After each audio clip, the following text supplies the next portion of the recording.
జై శ్రీరామ్. 2022 నుంచి 2024 జూలై వరకు మొత్తం 11 ప్రెడిక్షన్స్ అనేవి ప్రూవెన్ అయ్యాయి. మరియు నా వాట్సాప్ గ్రూప్ లింక్ కూడా ఇచ్చాను క్రింద డిస్క్రిప్షన్లో. ఇది నిజమా కాదా అనుకుంటే కనుక ఈ 11 ప్రెడిక్షన్స్ అనేవి కింద డిస్క్రిప్షన్లో ఉంటాయి. మీరు చెక్ చేసి నిజమైతేనే నా వాట్సాప్ గ్రూప్ లింక్ యాడ్ అవ్వండి మరియు నా ఛానల్ని సబ్స్క్రైబ్ చేసుకోండి. తులారాశికి అధిపతి శుక్రుడు. తులారాశిలో స్వాతి 4 పాదాలు, చిత్త 3, 4 పాదాలు, విశాఖ 1, 2, 3 పాదాలు ఉంటాయి.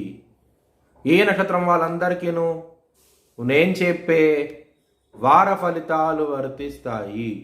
ఈ వారంలో లగ్నాధిపతి అయిన శుక్రుడు మొదటి స్థానంలో ఉన్నారు. చాలా చాలా మంచి డెవలప్మెంట్స్ అంటూ ఉంటాయి. రెండవ స్థానం అధిపతి అయిన శుక్రుడు మీకు నవమ స్థానంలో ఉన్నారు.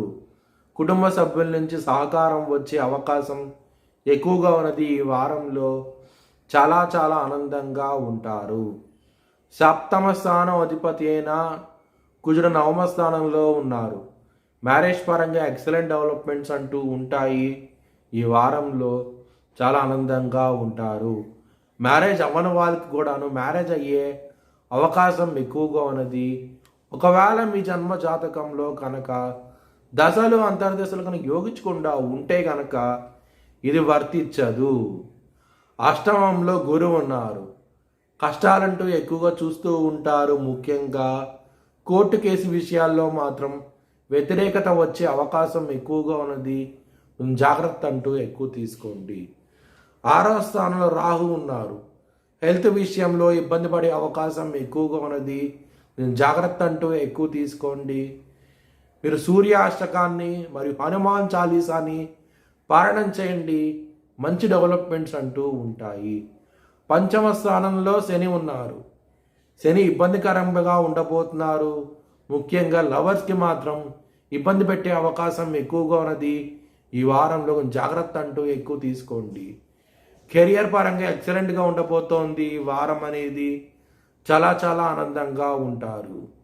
విదేశాలకు వెళ్ళాలనుకున్న వారికి ఈ వారం అనేది చాలా అనుకూలంగా ఉండబోతోంది.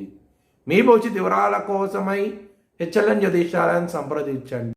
2024 భారత్ ప్రైమ్ మినిస్టర్గా నరేంద్ర మోడీ రీఎలక్ట్ అవుతాడని చెప్పి నేను మార్చ్ 2022లో చెప్పడం జరిగింది.